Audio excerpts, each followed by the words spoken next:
नमस्कार दोस्तों, स्वागत है मोटरॉइड्स में आपका। मेरा नाम है अमित और ये है टाटा की एल्ट्रॉज। और टाटा इसे कहता है गोल्ड स्टैंडर्ड, यानी कि एक ऐसा स्टैंडर्ड जिसके ऊपर बाकी सारी गाड़ियाँ इवेल्युएट होंगी। तो क्या ये वाकई में गोल्ड स्टैंडर्ड है? क्या ये गाड़ी इस सेगमेंट की वाकई में सबसे बेहतरीन हैचबैक है? फीचर्स के मामले में, स्टाइलिंग के मामले में, फ्यूल एफिशिएंसी या फिर ओवरऑल रिफाइनमेंट के मामले में?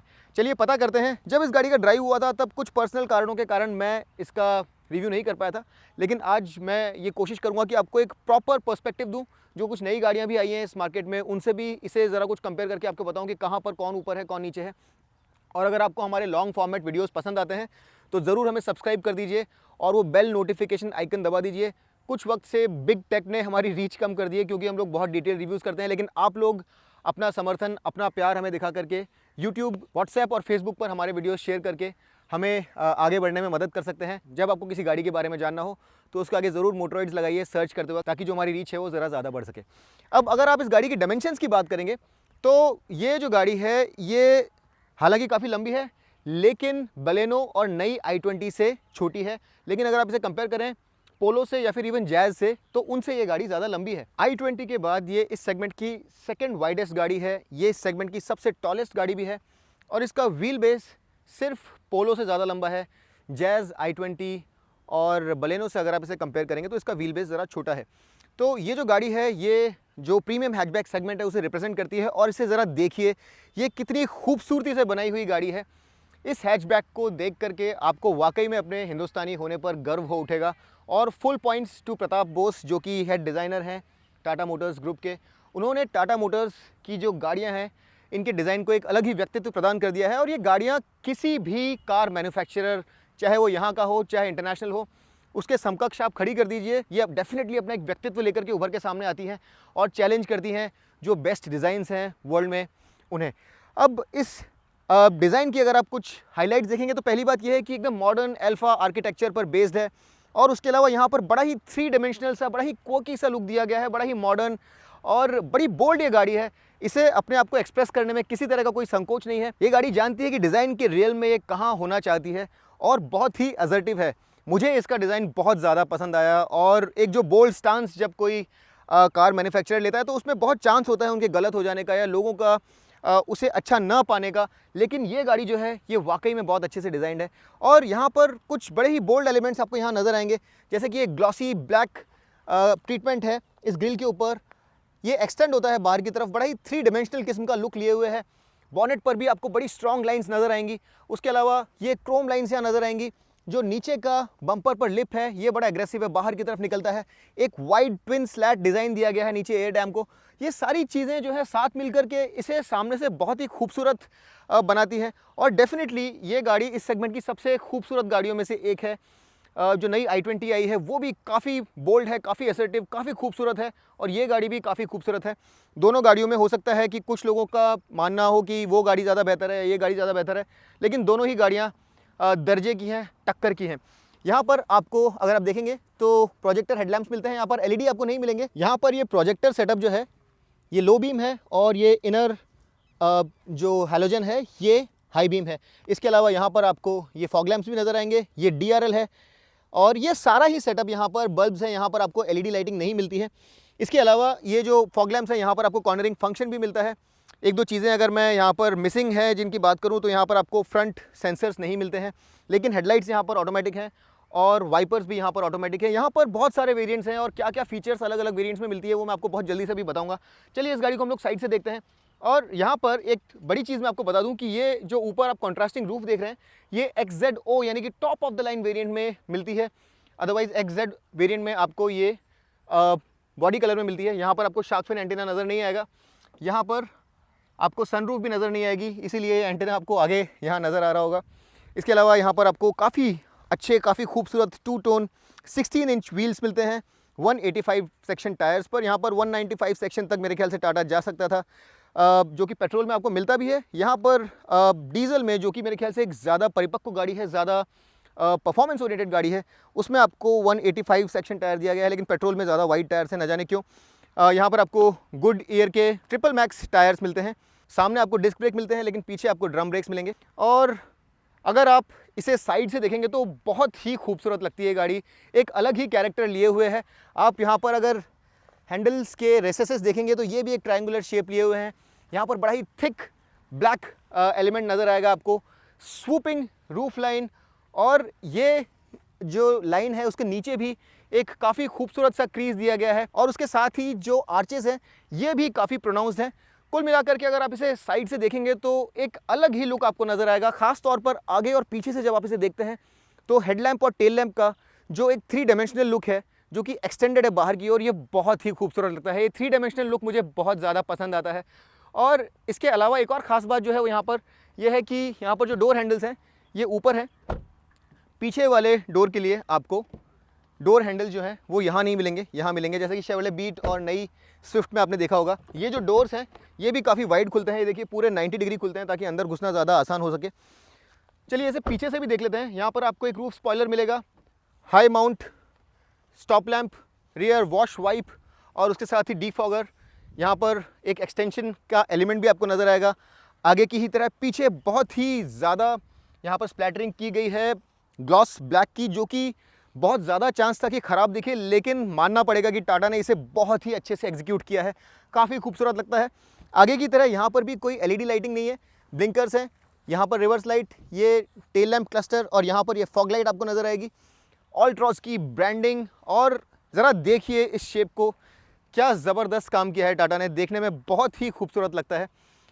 इस 3 डायमेंशनल पैनल के ऊपर आपको टाटा का लोगो भी नज़र आएगा। पीछे आपको पार्किंग सेंसर्स नज़र आएंगे, यहाँ पर कैमरा है, और नीचे आपको ये ब्लैक क्लैडिंग नज़र आएगी। अब इस बूट को भी हम लोग खोल करके देख ही लें, और इसका बटन यहाँ पर कुछ छुपा हुआ है, इस तरह से दबा करके सॉफ्ट ओपन इसका जो बटन है उसे आप खोलिए, और आप पाएंगे कि लोडिंग लिप काफ़ी ऊपर है और बे काफ़ी नीचे है। और अच्छी बात यह है कि ये जो गाड़ी है अपने सेगमेंट की सबसे ज़्यादा जनरस बूट स्पेस वाली गाड़ियों में से एक है। यहाँ पर आपको 345 लीटर्स का बूट स्पेस मिलता है, और इससे ज़्यादा बूट स्पेस आपको सिर्फ होंडा जैज़ में मिलेगा, जहाँ पर आपको इससे लगभग 9 लीटर ज़्यादा 354 लीटर्स का बूट स्पेस मिलता है। लेकिन इस सेगमेंट के लिए ये बूट स्पेस सबसे ज़्यादा जेनरस बूट स्पेसेस में से एक है। यहाँ पर ये आपको पार्सल शेल्फ भी मिलेगा, यहाँ पर ये लैंप है, और अगर आप इसे उठा करके देखेंगे तो नीचे आपको थोड़ा डिसअपॉइंटमेंट ज़रूर देखने को मिलेगा, क्योंकि यहाँ पर आपको 14 इंच व्हील्स मिलते हैं, यहाँ पर प्रॉपर 16 इंच रिप्लेसमेंट व्हील आपको नहीं मिलता है। 165 सेक्शन टायर पर आपको 14 इंच व्हील्स मिलते हैं, जो कि एक प्रॉपर रिप्लेसमेंट टायर नहीं है। यहाँ पर एक प्रॉपर, भले ही स्टील रिम पर होता, लेकिन 16 इंच व्हील होता तो ज़्यादा अच्छा रहता। इसके अलावा यहाँ पर अगर आप देखेंगे तो आपको ये एक हैंडल भी मिलता है, जिसे आप पकड़ के इसे नीचे ले सकते हैं। ओवरऑल इस गाड़ी की लुक्स की मैं क्या बात करूँ, ये बहुत ही खूबसूरत लगती है। कुछ और चीज़ें, यहाँ पर ये छोटा एक क्वार्टर ग्लास आपको मिलता है, और इसके साथ ही आपको जो top of the line variants है वहाँ पर ये ब्लैक कलर्ड ORVMs मिलते हैं। टर्न इंडिकेटर्स आपको फेंडर के पीछे भी नज़र आएंगे, और ग्राउंड क्लियरेंस यहाँ पर मिलता है आपको 165 mm का, जो मेरे ख्याल से ज़रा और बेहतर हो सकता था। जब गाड़ी फुली लोडेड होती है तो कुछ गंदे बम्प्स के ऊपर शायद थोड़ा सा स्क्रैप हो जाए, ख़राब नहीं है, लेकिन इंडियन कंडीशंस में ज़रा ज़्यादा ग्राउंड क्लियरेंस हो तो ज़्यादा अच्छा होता है। अब हम लोग बैठेंगे इस गाड़ी के अंदर और देखेंगे कि अंदर क्या क्या फीचर्स हैं, लेकिन उससे पहले मैं आपको ज़रा चाबी दिखा दूं। तो दोस्तों ये है एल्ट्रॉस की चाबी, टिपिकल टाटा चाबी है, और यहाँ पर लॉक, यहाँ पर अनलॉक, यहाँ पर बूट रिलीज़, और ये लाइट्स के लिए बटन दिया गया है। चलिए अब हम लोग गाड़ी में चलते हैं। यहाँ पर आपके पास प्रॉक्सिमिटी सेंसर है, तो आपको सिर्फ ये बटन दबाना है और डोर जो है वो खुल जाएगा। पहले हम लोग ये डोर पैनल देख लेते हैं, और यहाँ पर ये जो प्लास्टिक्स हैं ये काफ़ी अच्छी क्वालिटी के हैं। यहाँ पर आपको फैब्रिक मिलता है, जिससे आपको एक सॉफ्ट टू टच फीलिंग मिलती है, लेकिन ये गंदा जल्दी हो जाता है, साफ़ करना ज़रा डिफिकल्ट है इसको। यहाँ पर आपको पावर फोल्डिंग मिरर्स मिलते हैं, जो कि इलेक्ट्रिकली एडजस्टेबल है, और टॉप वेरिएंट में आपको driver side window auto up और डाउन मिलती है। यहाँ पर आपके पास एक हैंडल है, लेकिन यहाँ पर वो क्रेविस जो आपको मिलता है कुछ सामान रखने के लिए वो नहीं मिलेगा। एक बड़ा स्पेस है यहाँ पर, जिसमें आपको एक बॉटल होल्डर मिलता है, और साथ ही यहाँ पर अम्ब्रेला के लिए भी एक छोटा स्पेस आपको दिया गया है। स्पीकर्स हैं, और साथ ही जो पूरा पैनल है ये 2 टोन फिनिश किया गया है, और ये डोर पुल्स हैं ये क्रोम में है। डोर अनलॉक भी यहीं से होता है, अंदर अनलॉक के लिए कोई अलग से बटन नहीं दिया गया है, और उसके अलावा अगर आपको पीछे वाली विंडोज़ लॉक करनी है उसके लिए आपको यहाँ पर बटन मिलेगा। ड्राइवर सीट हाइट एडजस्टेबल है, और उसके साथ ही जो सीट है इस पर आपको ये 3D एम्बॉसिंग मिलेगी, जो देखने में काफ़ी अच्छी लगती है। इंटीरियर जो है इस गाड़ी का काफ़ी नए सिरे से बनाया गया है, और इसके बारे में हम लोग अंदर चल के बात करते हैं। सीट हाइट एक हैचबैक के लिए आइडियल है, ज़्यादा ऊंची नहीं है, और कुछ लोगों को जो नीची सीट से तकलीफ़ होती है तो ये ज़्यादा नीची भी नहीं है। एक आइडियल सीट हाइट है यहाँ पर। स्टीयरिंग जो है ये सिर्फ टिल्ट एडजस्टेबल है, आपको टेलीस्कोपिक एडजस्टेबिलिटी यहाँ पर नहीं मिलती है। पुश बटन स्टार्ट आपको मिलेगा, यहाँ पर आपको फ्रंट और रियर फॉग लैंप्स के लिए बटन मिलेंगे, engine start stop, AC vents, और यहाँ पर आपको एक छोटा क्रेविस मिलता है कुछ सामान रखने के लिए। डेड पेडल आपको सारे वेरिएंट्स में मिलता है। अब मैं वेरिएंट्स की बात ही कर रहा हूँ तो आपको बता दूँ कि यहाँ पर आपको काफ़ी सारे वेरिएंट्स मिलते हैं। ये वेरिएंट्स क्या हैं और इनमें क्या क्या फीचर्स आपको मिलते हैं, क्या क्या नहीं मिलते हैं, ये मैं पहले आपको जल्दी से बता देता हूँ। अब देखिए यहाँ पर आपके पास कुल मिलाकर के XE, XM, XM plus, XT, XZ और XZO वेरिएंट्स हैं। ये कुल मिलाकर के आपके पास 6 वेरिएंट्स हो गए। जो बेस वेरिएंट है वहाँ पर आपको flat bottom steering, dead pedal, एक छोटा LCD क्लस्टर इंस्ट्रूमेंट के लिए, 5 स्टार एनकैप रेटिंग। ये गाड़ी ग्लोबल एनकैप में 5 स्टार रेटेड है, तो सबसे ज़्यादा सेफ हैचबैक्स में से एक है इंडिया के। यहाँ पर आपको ABS, EBD, dual airbags, immobiliser, isofix child seats, driving modes, front power windows, auto door relocking, अगर आप 30 सेकंड तक गाड़ी में नहीं घुसते हैं अनलॉक करने के बाद, ये सारी चीज़ें बेस वेरिएंट में मिलेंगी। लेकिन बेस वेरिएंट में आपको इंफोटेनमेंट सिस्टम नहीं मिलेगा। XM वेरिएंट में आपको मिलेंगे wheel caps, rear parcel tray, एक छोटा floating infotainment system with 2 speakers, जहाँ पर आपको FM, AM, USB, ब्लूटूथ और iPad कनेक्टिविटी मिलती है, और यहाँ पर आपको इलेक्ट्रिक मिरर्स और फोल्डिंग मिरर्स भी मिलेंगे। अब हम लोग अगर आगे XM प्लस वेरिएंट में जाते हैं तो वहाँ पर आपको वॉइस अलर्ट रिमाइंडर्स मिलते हैं, जैसे डोर ओपन रह गया है, सीट बेल्ट नहीं लगाई है। यहाँ पर आपको 7 इंच का इंफोटेनमेंट स्क्रीन भी मिल जाता है एप्पल कारप्ले और एंड्रॉयड ऑटो के साथ। यहाँ पर आपको कनेक्ट नेक्स्ट ऐप स्वीट भी मिलता है, जिसके द्वारा आप अपने फ़ोन को कनेक्ट कर सकते हैं। यहाँ पर आप वीडियो प्लेबैक कर सकते हैं, इमेज प्लेबैक कर सकते हैं जब गाड़ी खड़ी होती है। तो स्टीयरिंग माउंटेड कंट्रोल्स यहाँ पर मिल जाते हैं। आपको वॉइस कमांड्स आपके फ़ोन मीडिया के लिए मिलती हैं। यहाँ पर आपको रिमोट कीलेस एंट्री मिल जाती है। इसके बाद XT में आपको LED DRLs, cooled glove box जो कि 15 लीटर का है, mood lighting, day night mirrors, reverse camera, fog lamps with cornering function, perimetric alarm, plus 4 speakers यानी कि 2 एक्स्ट्रा स्पीकर्स और 2 ट्वीटर्स, एक fast USB charger, cruise control, push button start, idle start stop और dual horn मिल जाता है। अगर आप XZ में जाएंगे तो आपको rear fog lamps, rear wash wipe, rear defogger, rain sensing wipers, auto headlamps, height adjustable driver seat, navigation जहां पर आपको इंस्ट्रूमेंट कंसोल पर डायरेक्शंस भी नजर आएंगे, front sliding armrest, 1 touch down driver window, rear AC vents, rear power outlet, rear seat का armrest, variable की जिसे आप पानी में भी लेकर के जा सकते हैं, और स्टीयरिंग माउंटेड इंस्ट्रूमेंट कंसोल के कंट्रोल्स भी यहाँ से आपको मिल जाते हैं। फाइनली XZ ऑप्शंस वेरिएंट जो यहाँ पर खड़ा है, इसमें आपको कॉन्ट्रास्टिंग ब्लैक रूफ भी मिलती है। यहाँ पर आप अगर हमसे पूछें कि सबसे ज़्यादा वैल्यू फॉर मनी वेरिएंट कौन सा रहेगा, तो मेरे ख्याल से XT वेरिएंट जो है यहाँ पर सबसे ज़्यादा वैल्यू फॉर मनी है। वहाँ पर रियर वॉश वाइप नहीं है, लेकिन रियर व्यू मॉनिटर का यूज़ करके आप उस चीज़ से पार पा सकते हैं। अब जैसे ही आप इंजन स्टार्ट करेंगे तो आपको जो सबसे पहली चीज़ यहाँ नज़र आएगी, ये half digital half analog instrument console. यहाँ पर टैको जो है ये दिखता एनालॉग है लेकिन है डिजिटल, और स्पीडो जो है ये प्रॉपरली एनालॉग है। बीच में आपको पावर और टॉर्क जो पहियों तक जा रही है वो नज़र आएगी, और उसके अलावा यहाँ पर फ्यूल गेज है, इसमें आप टॉगल भी कर सकते हैं, और आपको अलग अलग स्क्रीन्स यहाँ पर नज़र आएंगे। अब यहाँ पर ये फ्यूल गेज जो है ज़रा कंफ्यूजिंग है, कभी कभी आपको लगता है कि ये फ्यूल गेज खाली है, लेकिन ये पूरा जो लाइन आप देख रहे हैं ये पूरा ही लाइन आपको दिखाता है कि फ्यूल गेज में कितना फ्यूल लेवल है। तो ये जो चीज़ है ये कभी कभी थोड़ी सी कंफ्यूजिंग हो सकती है। इसके अलावा अगर आप यहाँ पे देखेंगे तो आपको स्टीयरिंग माउंटेड कंट्रोल्स मिलेंगे, ये डी कट यानी कि फ्लैट बॉटम स्टीयरिंग मिलेगा। यहाँ पर क्रूज़ कंट्रोल आपके पास मौजूद है। हॉर्न जो है यहाँ तक एक्सटेंड होता है, तो कभी कभी गलती से भी हॉर्न बच जाता है, जब आप कोई बटन दबा रहे होते हैं तो हॉर्न भी बच जाता है। जैसा मैंने आपको बताया था, यहाँ पर आपको ऑटो वाइपर्स और ऑटो हेडलैम्प्स मिलते हैं। Increase temperature, 22 degree Celsius, Setting temperature to 22. तो यहाँ पर आपके पास वॉइस कमांड्स भी मौजूद हैं, और यहाँ से आप सोर्स चेंज कर सकते हैं। तो इस तरह से ये काफ़ी अर्गोनॉमिकली डिज़ाइन स्टीयरिंग व्हील है, काफ़ी शॉर्ट स्टीयरिंग व्हील है, पकड़ने में काफ़ी अच्छा लगता है। लंबे लोगों के लिए शायद ये जो हाइट है ये बराबर नहीं हो, अंदर घुसते वक्त शायद थोड़ा ब्रश करे। अगर आपकी हाइट 5 फुट 11 इंच से ज़्यादा है तो शायद आपका हेड ज़रा ब्रश करेगा। अगर आप सनवाइज़र देखेंगे तो यहाँ पर टोल टिकट होल्डर है, और वहाँ पर आपको एक वैनिटी मिरर मिलेगा, लेकिन यहाँ पर लाइट नहीं है। यहाँ पर ये एक कंपार्टमेंट मिलता है, प्रॉपर सनग्लासेस होल्डर यहाँ पर आपको नहीं मिलेगा, और ये लाइट कुछ इस तरह से नज़र आती है।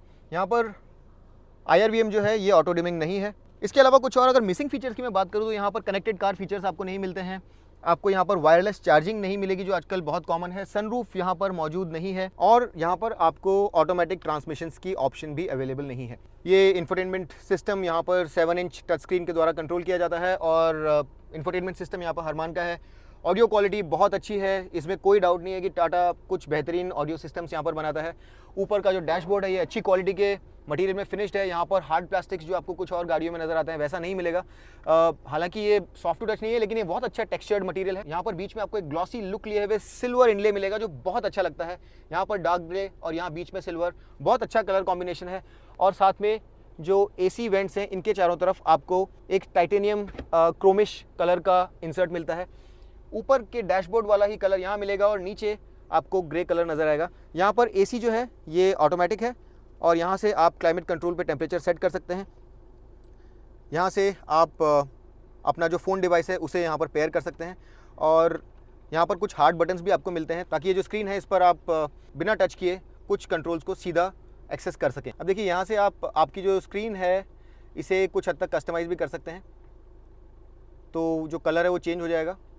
इसके अलावा यहाँ पर आपको अगर आप देख रहे होंगे तो थोड़ी मूड लाइटिंग भी मिलती है जिससे कि एक अच्छा एम्बियंट लुक आता है कैबिन के अंदर जब आप रात को हाईवे पर चला रहे होते हैं। तो ये बहुत ही कूल, बहुत ही हाई क्वालिटी किस्म का एक फील प्रदान करता है। और इसके अलावा ये जो रेजोल्यूशन है ज़रा बेहतर हो सकता था। अगर आप रिवर्स कैमरा यहाँ पर देखेंगे तो ये बहुत ज़्यादा हाई रेज नहीं है, बहुत ज़्यादा ख़राब भी नहीं है, लेकिन बहुत ज़्यादा ब्राइट सनलाइट में कभी कभी ये ख़राब लगता है। यहाँ पर आपको ये गाइड लाइन्स भी मिलती हैं। टच स्क्रीन के अलावा यहाँ से आप स्क्रॉल कर सकते हैं। अगर आपको किसी भी आइकॉन पे जाना है तो इस नॉब को यूज़ कर सकते हैं। यहाँ से आप म्यूट या फिर ये स्क्रीन बंद कर सकते हैं। AC कंट्रोल्स यहाँ पर हैं सारे। और उसके अलावा यहाँ पर आपको एक USB सॉकेट मिलेगा, एक 12 वोल्ट चार्जिंग सॉकेट मिलेगा और ये काफ़ी अच्छा खासा एरिया मिलेगा जहाँ पर आप अपना सामान रख सकते हैं। यहाँ पर डीजल में भी आपको सिर्फ 5 स्पीड गियर बॉक्स मिलता है, यहाँ पर आपको 6 स्पीड गियर बॉक्स नहीं मिलता है। और ये सेल्फ एक्सप्लेनेटरी है। यहाँ पर आपको इको और सिटी मोड्स मिलते हैं। इको मोड में पावर ज़रा कम हो जाती है और ड्राइविंग में से फन ज़रा घट जाता है। सिटी मोड जो है वहाँ पर आपको पूरी पावर और पूरा परफॉर्मेंस मिलता है। इको मोड में आपको बेहतर फ्यूल एफिशिएंसी मिलती है। इसके अलावा यहाँ पर सेफ्टी बहुत ज़बरदस्त है, लेकिन यहाँ पर 2 ही एयरबैग्स मिलते हैं। ग्लोबल एनकैप में 5 स्टार रेटेड कार है, लेकिन आपको top of the line variant में भी 2 ही एयरबैग्स मिलते हैं। पीछे आपको एक्स्ट्रा एयरबैग्स नहीं मिलते हैं। सीट्स बहुत कंफर्टेबल हैं। यहाँ पर जो टाटा की सीट्स है शुरू से ही काफ़ी कंफर्टेबल रही हैं और ये सीट भी कोई अपवाद नहीं है, ये सीट भी बहुत कंफर्टेबल है। इसके अलावा ये जो ग्लव बॉक्स है ये भी काफ़ी न सिर्फ बड़ा है, कूल्ड है, अंदर लाइट है, लेकिन अंदर काफ़ी सारे कंपार्टमेंट्स भी हैं। ये देखिए यहाँ पर आपके डॉक्यूमेंट्स के लिए कंपार्टमेंट है। यहाँ पर ऊपर चाहे तो आप एक लैपटॉप रख सकते हैं। यहाँ पर आपके पास 2 छोटे कप होल्डर्स भी हैं जो कि गाड़ी स्टेशनरी हो तो यूज़ में आ सकते हैं। मेरे ख्याल से जब गाड़ी चल रही हो तब ये काम में नहीं आएंगे, लेकिन ये ग्लव बॉक्स 15 लीटर का काफ़ी बड़ा, काफ़ी यूजेबल ग्लव बॉक्स आपको मिलता है। इसके अलावा यहाँ पर ये 2 कप होल्डर्स हैं और ये एक आर्मरेस्ट है जो कि स्लाइडिंग है और नीचे काफ़ी सारा यहाँ पर आपको स्पेस भी मिल जाएगा जहाँ पर एक सेलफोन आपका आ जाएगा, लेकिन इससे ज़्यादा आप यहाँ पर कुछ ज़्यादा नहीं रख पाएंगे। तो चाहे तो एक सेलफोन या फिर एक वॉलेट रख लें, उसके लिए ये स्पेस काफ़ी है। ये स्लाइडिंग है तो ये एक अच्छी बात है। हैंड ब्रेक यहाँ पर आपको मैकेनिकल नज़र आएगा। इसके अलावा एक छोटी चीज़ जो यहाँ पर मुझे देखने को मिली वो ये है कि ये जो ए पिलर है काफ़ी थिक है, तो एक छोटा ब्लाइंड स्पॉट यहाँ पर ज़रूर बनता है। विजिबिलिटी ज़रा और बेहतर हो सकती थी। हालांकि मटेरियल्स बहुत अच्छे यहाँ पर यूज़ किए गए हैं, लेकिन जो फिनिश है, जिस तरह से चीज़ें आपस में जुड़ी हुई हैं वो ज़रा और बेहतर होता तो इस सेगमेंट की जो क्लास लीडिंग कार्स हैं उनके जैसी फिनिश यहाँ पर मिल जाती। हालांकि ये ख़राब बिल्कुल नहीं है, क्वालिटी बहुत अच्छी है और जो फिनिश है ये भी काफ़ी अच्छी है, लेकिन सेगमेंट लीडिंग नहीं है। इस सेगमेंट में कुछ और गाड़ियाँ ऐसी है जहाँ पर ये फिनिश आपको ज़रा बेहतर मिलती है। सीट बेल्ट की जो हाइट है ये भी एडजस्टेबल है, तो ये भी एक अच्छा फीचर है। अब यहाँ पर आपको ये बटन दबा करके रियर व्यू भी मिलता है, यानी कि आप अगर फॉरवर्ड गियर में भी चला रहे हैं तो पीछे का दृश्य आपको नज़र आता है। और ये मैं इसलिए मेंशन कर रहा हूँ यहाँ पे, ये ज़रूरी इसलिए है क्योंकि जो top of the line variants है वहाँ पर ही आपको रियर वॉश एंड वाइप मिलता है। तो अगर आपको वो अवॉइड करना है तो आप इस फीचर का यूज़ कर सकते हैं ताकि आपकी विजिबिलिटी जो है ये ज़्यादा इफेक्ट ना हो। ओवरऑल स्पेस यहाँ पर काफ़ी अच्छा है, मटेरियल क्वालिटी काफ़ी अच्छी है। यहाँ पर फिनिश ज़रा बेहतर हो सकती थी, but apart from that for a Tata यहाँ पर बहुत ही अच्छा, बहुत ही बेहतरीन काम किया है। और इस सेगमेंट में जितनी भी गाड़ियाँ आती हैं उनमें से सबसे ज़्यादा प्लश दिखने वाले डैशबोर्ड्स में से ये एक है। चलिए हम लोग पीछे देखते हैं और वहाँ देखते हैं कि बैक सीट पर स्पेस कैसा है और क्या वहाँ पर आप कंफर्टेबल रहेंगे कि नहीं। अब देखिए आगे की तरह पीछे भी आपको जो पैनल है ये 2 टोन में मिलेगा, ब्लैक और ग्रे, और यहाँ पर आपको फैब्रिक मिलेगा। यहाँ पर ये थ्रू हैंडल है, यहाँ पर कोई रेसेस नहीं है जिसमें आप कुछ सामान रख सकें। ये पावर विंडो का बटन है, डोर पुल्स, और यहाँ पर एक बड़ी बॉटल बड़े आराम से आ जाएगी। ये जो डोर है जैसा मैंने आपको पहले बताया था 90 डिग्री खुलता है, तो अंदर घुसना काफ़ी आसान हो जाता है। अंदर घुसते वक्त अगर आप ज़्यादा लंबे हैं तो ध्यान रखिए आपका हेड जो है ये शायद ब्रश करे। हाइट सफिशेंट है, जो अंडर थाई सपोर्ट है ये सफिशेंट है। ये जो पीछे बैकरेस्ट है ये ज़रा और मेरे ख्याल से एक इंक्लाइन पर हो सकता था, ज़रा और एंगल हो सकता था, यहाँ पर थोड़ा सा अपराइट है। लेकिन यहाँ पर देखिए नी रूम काफ़ी अच्छा है, लेग रूम काफ़ी अच्छा है, किसी तरह की कोई शिकायत नहीं होगी आपको। फ्रंट ड्राइवर सीट जो है ये स्कूप्ड आउट है और वहाँ पर आपको पीछे ये पॉकेट्स भी नज़र आएंगे। मेरे ख्याल से ये जो सीट्स हैं ये काफ़ी अच्छे से डिज़ाइन की गई हैं, बहुत ज़्यादा सॉफ्ट नहीं है, रीजनेबली फर्म है और ये कोई बुरी बात नहीं है। लेकिन एक चीज़ मैं आपको जो बताना चाहता हूँ वो ये है कि ये जो ग्लास एरिया है बहुत बड़ा नहीं है, तो यहाँ से जो दृश्य है बाहर का बहुत ज़्यादा क्लियरली नज़र नहीं आता है। कुछ और गाड़ियों में ये विंडो जो है ज़्यादा बड़ी है। यहाँ पर आपको हायर वेरिएंट्स में रेयर एसी वेंट मिलेगा, यहाँ से फ्लो कंट्रोल कर सकते हैं डायरेक्शन यहाँ से, और ये 12 वोल्ट पावर सॉकेट, लेकिन कोई USB चार्जर आपको नहीं मिलेगा, नहीं यहाँ पर आपको कोई स्टोरेज एरिया मिलता है। लेकिन जो बहुत अच्छी बात है यहाँ पर वो ये है कि ये जो नीचे का एरिया है ये नियर फ्लैट है, तो ये यहाँ पर आपको अलाउ करता है कि आप एक तीसरे पैसेंजर को भी बीच में बिठा सके और मीडियम जर्नीज़ के लिए यहाँ पर 3 लोग शोल्डर टू शोल्डर ब्रेस्ट एकदम बैठ सकते हैं। ये गाड़ी काफ़ी वाइड भी है, तो यहाँ पर एक्चुअली आप 3 लोगों को बिठा सकते हैं, तो ये एक बहुत अच्छी फीचर है यहाँ पर। उसके अलावा यहाँ पर आपको एक सेंट्रल आर्मरेस्ट मिलता है, यहाँ पर सिर्फ आर्मरेस्ट है, यहाँ पर कप होल्डर्स नहीं है। 2 एडजस्टेबल हेडरेस्ट आपको मिलेंगे, लेकिन तीसरा जो पैसेंजर है उसके लिए यहाँ पर आपको हेडरेस्ट नहीं मिलेगा, और तीसरे पैसेंजर के लिए आपको यहाँ पर ये एक लैप बेल्ट मिलती है, एक प्रॉपर 3 पॉइंट सीट बेल्ट नहीं मिलती है। एक और जो ज़रूरी बात मैं आपको बताना चाहता था वो ये है कि यहाँ पर आइसोफिक्स चाइल्ड सीट माउंट्स मिलते हैं आपको, जो कि बेस वेरिएंट से अवेलेबल है। बहुत अच्छी फीचर है और ये आपको बेस वेरिएंट से मिलती है।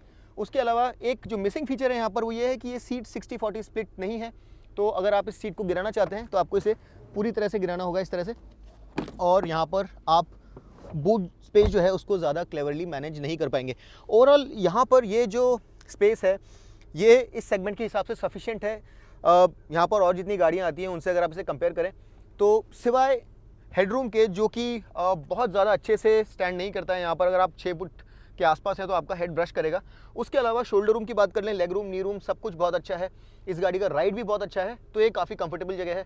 इंसुलेशन ज़रा और बेहतर हो सकता था, अगर इस गाड़ी का केबिन इंसुलेशन और ज़रा बेहतर होता तो यहाँ पर बहुत ज़्यादा आपको मज़ा आता। यहाँ पर आपको दोनों तरफ हैंडल्स भी मिलते हैं जिसमें आपको एक कोट हुक्स नजर आएंगे, और अगर मैं ओवरऑल बात करूं तो इस सेगमेंट की सबसे कंफर्टेबल गाड़ियों में से ये एक है। लेकिन जो 1-2 छोटी मोटी खामियां हैं वो मैंने आपको ऑलरेडी बता दी। दोस्तों आज इस टेस्ट के लिए हमारे पास में है 1.5 लीटर टर्बो डीजल इंजन वाली अल्ट्रॉज, और ये वही इंजन है जो कि आपने नेक्सॉन में देखा है, लेकिन यहाँ पर इसे ज़रा डिट्यून किया गया है क्योंकि ये गाड़ी ज़रा छोटी है।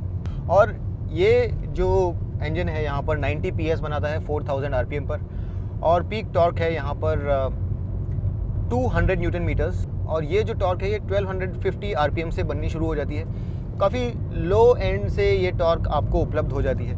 अब यहाँ पर अगर आप फ्यूल एफिशिएंसी भी देखेंगे तो काफ़ी इंप्रेसिव है, 25 kmpl के आसपास यहाँ पर ARAI सर्टिफाइड फ्यूल एफिशिएंसी है, जो कि काफ़ी हाई है।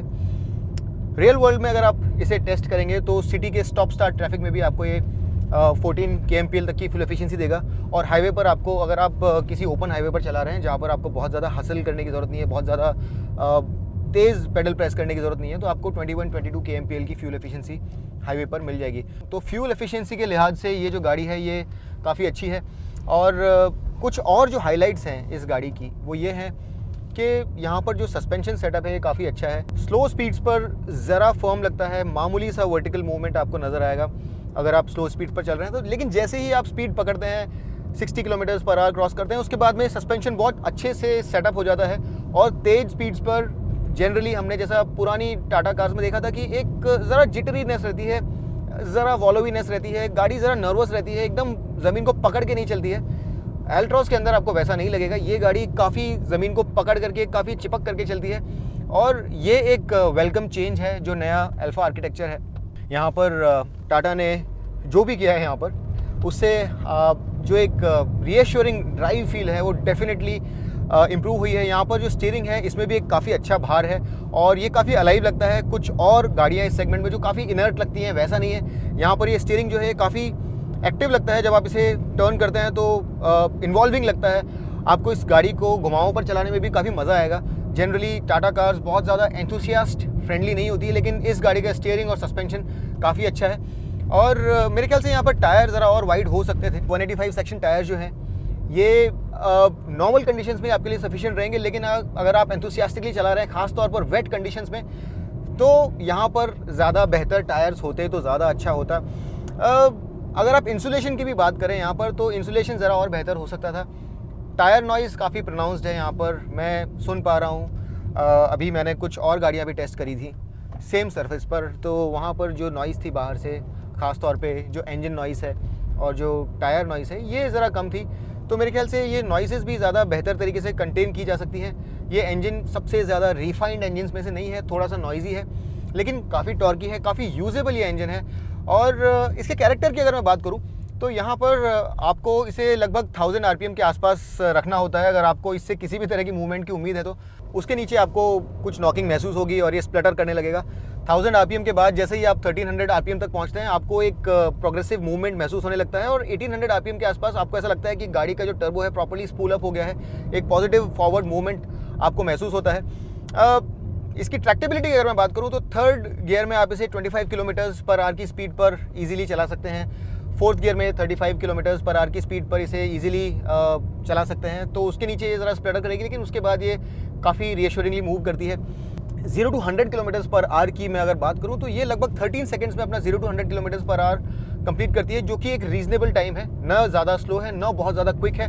बट चलाते वक्त आपको जो मिड रेंज है यहाँ पर एक काफ़ी रीअश्योरिंग पुल महसूस होता है और ओवरटेकिंग एक्सेलरेशन इस गाड़ी का वाकई बहुत अच्छा है। रोड होल्डिंग बहुत अच्छी है।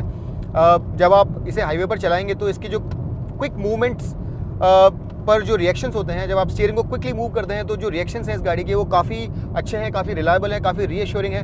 तो ये एक बहुत ही वेलकम चेंज है। ये गाड़ी काफ़ी रीअश्योरिंग लगती है, आपको ऐसा लगता है कि आप एक सॉलिड प्लांटेड गाड़ी चला रहे हैं। तो ये मेरे ख्याल से एक बहुत ही अच्छी बात है। रिफाइनमेंट यहाँ पर मेरे ख्याल से डेफिनेटली बेहतर हो सकता था। गियर शिफ्ट्स यहाँ पर अगेन एक बहुत अच्छा इंप्रूवमेंट है, काफ़ी लाइट है, काफ़ी यूजेबल है। पुराने कुछ टाटा के मैनुअल गियर बॉक्सेस काफ़ी रबरी थे, लेकिन यहाँ पर आपको काफ़ी रीअश्योरिंग स्लॉट इन मिलता है, गेट्स आप इजीली फाइंड कर पाते हैं। तो ये भी एक डेफिनेटली पॉजिटिव साइन है यहाँ पर। लेकिन आपको 6 स्पीड गियर बॉक्स नहीं मिलता है, 5 स्पीड गियर बॉक्स मिलता है। यहाँ पर 6 स्पीड गियर बॉक्स होता तो हाईवेज़ पर फ्यूल एफिशिएंसी आपको और अच्छी मिल सकती थी। लेकिन ये गियर बॉक्स अपने आप में काफ़ी अच्छा है, सेगमेंट बेस्ट नहीं है। Segment best gear boxes Hyundai के हैं आज की डेट में। वहाँ पर आपको बहुत ही स्मूथ, बहुत ही लाइट शिफ्ट के साथ बड़े ही प्रिसाइज गियर बॉक्स मिलते हैं। तो ये गियर बॉक्स भी बहुत अच्छा है, लेकिन ये सेगमेंट बेस्ट नहीं है। ओवरऑल ये जो गाड़ी है यहाँ पर बहुत सारे पॉजिटिव्स हैं। अच्छी फ्यूल एफिशिएंसी है, अच्छा मिड रेंज है, आपको स्टीयरिंग से काफ़ी अच्छा इन्वॉल्वमेंट मिलता है। उसके अलावा जो ड्राइव फील है बहुत अच्छा है। आपको अगर आप हाई स्पीड्स पर चल रहे हैं तो स्टेबिलिटी बहुत अच्छी मिलती है। लेकिन रिफाइनमेंट, नॉइस इंसुलेशन और एक जो फिनेस होती है उस मामले में यहाँ पर मेरे ख्याल से ज़रा और इम्प्रूवमेंट किया जा सकता था। अगर आप इसे कंपेयर करें फोर्ड फिगो से तो वो बहुत पंची लगती है, बहुत कनेक्टेड, बहुत बंधी हुई लगती है वो गाड़ी, और वहाँ पर इन्वॉल्वमेंट यहाँ से ज़्यादा है। वो इंजन भी मेरे ख्याल से इससे ज़रा ज़्यादा रिफाइंड है। लेकिन अगर आप इसे Hyundai से भी कंपेयर करें तो i20 के अंदर जो इंजन है वो भी इससे ज़्यादा रिफाइंड लगता है और कैबिन में भी आपको नॉइस ज़रा कम सुनाई देती है। बट ओवरऑल डेफिनेटली यहाँ पर टाटा ने काफ़ी इंप्रूवमेंट किया है और ये जो इंजन है पहले की जो टाटा कार्स थी उसके मुकाबले यहाँ पर काफ़ी ज़्यादा इंप्रूवमेंट किया गया है। अगर ये जो ज़रा नॉइस है इसे आप भूल जाएँ तो आपको बड़ी इन्वॉल्विंग लगेगी ये कार। आपको ऐसा लगेगा कि आप एक बड़ी ही पंची मिड रेंज वाली गाड़ी चला रहे हैं जिसे चला करके आपको बहुत मज़ा आएगा। Top of the rev range में 4000 आरपीएम के बाद आपको कुछ ज़्यादा पावर नहीं मिलेगी, लेकिन 1800 आरपीएम और 4000 आरपीएम के बीच में आपको बड़ा ही स्ट्रॉन्ग, बड़ा ही रीअश्योरिंग सा पुल मिलता है, जो कि इसे काफ़ी एंजॉयबल कार बना देता है। अब ये जो गाड़ी है ये अपने पेट्रोल वर्जन में काफ़ी कॉम्पिटिटिवली प्राइस्ड है, लेकिन चूंकि यहाँ पर डीजल वेरिएंट्स अब बचे ही नहीं है कोई। अगर आप देखने जाएंगे तो Hyundai i20 के अलावा और कोई भी कार मेकर अब यहाँ पर आपको डीजल नहीं देता है। तो यहाँ पर जो प्राइसेस हैं ये पेट्रोल के मुकाबले ज़रा ज़्यादा होती हैं और मेरे ख्याल से ये डिफरेंस कुछ ज़्यादा ही है। यहाँ पर डीजल का top of the line variant जो है वो आपको 9.1 लाख रुपीज़ एक्स शोरूम पड़ता है और कीमतें शुरू होती हैं लगभग 7 लाख रुपीज़ से। तो 7 to 9.1 लाख रुपीज़ की यहाँ पर रेंज है। अगर आप इसे कंपेयर करें Hyundai i20 से तो i20 जो है वो ज़रा महंगी ज़रूर है, लेकिन वहाँ पर फीचर्स भी ज़्यादा हैं और उसका इंटीरियर भी ज़रा ज़्यादा मॉडर्न लगता है। और अगर आप सच में देखें तो ओवरऑल वहाँ पर रिफाइनमेंट लेवल्स भी ज़रा ज़्यादा हैं। लेकिन अगर आपको एक डीजल चाहिए तो दोनों ही गाड़ियों में ये ज़्यादा आपको किफ़ायती पड़ेगा। पेट्रोल के अंदर जो दूसरे प्रोडक्ट्स हैं इस सेगमेंट में उनसे ये गाड़ी काफ़ी अच्छे से कॉम्पीट करती है और इसकी कीमतें बहुत ज़्यादा किफ़ायती हैं। वहाँ पर इसकी कीमतें हैं 5.7 लाख रुपीज़ से 7.7 लाख रुपीज़ तक, जो कि इस सेगमेंट के हिसाब से बहुत अच्छी कीमतें हैं। ख़ासतौर पर अंदर जो आपको फीचर्स मिलते हैं even on the lower variants, उसके हिसाब से ये जो फीचर्स हैं यहाँ पर बहुत अच्छी हैं और कीमतें पेट्रोल में ज़्यादा किफ़ायती हैं। डीजल में भी बहुत ज़्यादा महंगी नहीं है, लेकिन फिर भी पेट्रोल से जब आप इसे कंपेयर करते हैं तो आपको ज़रा महंगी ये गाड़ी लगती है। तो ओवरऑल ये जो गाड़ी है डीजल मेरे ख्याल से यहाँ पर पिक ऑफ द लॉट है। अगर पेट्रोल और डीजल में कोई मुझे चूज़ करने के लिए कहे तो मैं डेफिनेटली एल्ट्रॉस डीजल चूज़ करूँगा, क्योंकि यहाँ पर न सिर्फ फ्यूल एफिशिएंसी ज़्यादा है, लेकिन ये गाड़ी चलाने में भी ज़्यादा बेहतर लगती है, परफॉर्मेंस ज़्यादा बेहतर है और एक ओवरऑल सॉलिड फील जो आपको मिलना चाहिए इस तरह की प्रीमियम गाड़ी से, वो आपको डीजल में मिलता है। उम्मीद करता हूँ कि इस वीडियो के द्वारा आपके जितने भी सवाल थे टाटा एल्ट्रॉस से संबंधित, उनके जवाब आपको मैं दे पाया। लेकिन फिर भी अगर आपके कुछ ऐसे सवाल थे जिनके जवाब मैं नहीं दे पाया, तो आप उन्हें कमेंट सेक्शन में ज़रूर डालिए। मैं आपके सवालों के जवाब देने की पूरी कोशिश करूँगा। और अगर आपको ये वीडियो पसंद आया हो तो ज़रूर इसे अपने दोस्तों के साथ शेयर कीजिए, लाइक कीजिए, सब्सक्राइब कीजिए मोटराइड्स को, वो बेल नोटिफिकेशन आइकन दबा दीजिए। मुझे फॉलो कीजिए इंस्टाग्राम पर, मेरी आईडी है दछंगानी, THECHHENGANI। और अगली बार तक के लिए मैं आपका दोस्त अमित आपसे विदा लेता हूँ। तब तक के लिए drive hard, drive free and drive safe.